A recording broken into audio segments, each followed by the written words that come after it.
ಇನ್ನೇನು ಡ್ಯೂಟಿ ಮುಗಿಸ್ಕೊಂಡ್ ಬಂದ್ಬಿಡ್ತಾಳೆ. ಪರವಾಗಿಲ್ಲ, ಬರ್ಲಿ. ಅಪ್ಪ ಹುಡುಗಿ ಪೊಲೀಸ್ ಡಿಪಾರ್ಟ್ಮೆಂಟ್, ವರದಕ್ಷಿಣೆ ಕೇಳಕ್ ಹೋಗ್ಬೇಡ. ಆಯ್ತಪ್ಪ. ಬಂದ್ಬಿಟ್ಲ.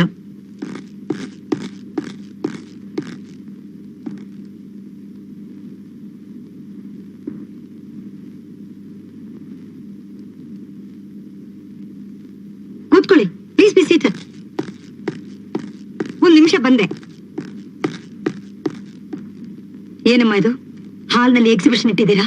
ನನಗೆ ಗೊತ್ತಿಲ್ಲಮ್ಮ, ಎಲ್ಲ ನಿನ್ ತಮ್ಮ ಮಾಡಿರೋದು. This is too much. This is too much. ಏನಮ್ಮ ದಿಸ್ ಇಸ್ ಟೂ ಮಚ್?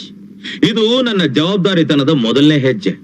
ನೀನು ನೋಡೋಕೆ ಗಂಡು ಬಂದಿದ್ದಾನೆ, ಲಕ್ಷಣವಾಗಿ ಸೀರೆ ಉಟ್ಕೊಂಡು ಹೋಗಿ ನೋಡು. ಮಿಕ್ಕಿದ ವಿಚಾರನ ನನಗ್ ಬಿಡು. ನೀನು ನಾನು ಮದುವೆ ಆಗಕ್ಕೆ ಗಂಡು ಕರ್ಸಿದ್ಯಾ? ಇದನ್ನ ಒಂದು 10 ವರ್ಷಕ್ಕೆ ಮುಂಚೆ ಮಾಡಿದ್ರೆ ಹೆಣ್ಣು ಅನ್ನೋ ಪದಕ್ಕೆ ಏನರ್ಥ ಅಂತ ನನಗೂ ಗೊತ್ತಾಗ್ತಿತ್ತು. ಈಗ ನಾನು ಹೆಣ್ಣಲ್ಲ ಕಣೋ, ಹೆಂಗ್ಸು. ಹೆಂಗ್ಸು ನೋಡು, ತಲೆಯಲ್ಲಿ ಬಿಳಿ ಕೂದಲು ಬರೋಕ್ ಶುರು ಆಯ್ತು. ಡೈ ಹಚ್ಕೊಟ್ರೆ ಅದು ನನ್ ಮಾತು. ಒಳ್ಳೆ ಸಂಬಂಧ. ಹುಡುಗ ಲಕ್ಷಣವಾಗಿದ್ದಾನೆ, ಡಬಲ್ ಗ್ರಾಜುಯೇಟ್.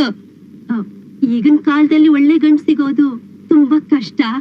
ಸ್ವಲ್ಪ ಯೋಚನೆ ಮಾಡಮ್ಮ. ಹುಡುಗಿ ಓಕೆ ಆಯ್ತಿನೋ? ಏನು ಆಯ್ತು? ಆದ್ರೆ ಏನು? ಪರವಾಗಿಲ್ಲ, ಹುಡುಗ ನೋಡಕ್ ಚೆನ್ನಾಗೇ ಇದ್ದಾನೆ. ಮತ್ತಿನ್ಯಾಕ್ ತಡ, ರೇಷ್ಮೆ ಸೀರೆ ಉಟ್ಕೊಂಡ್ಬಿಡತ್ತಾನೆ.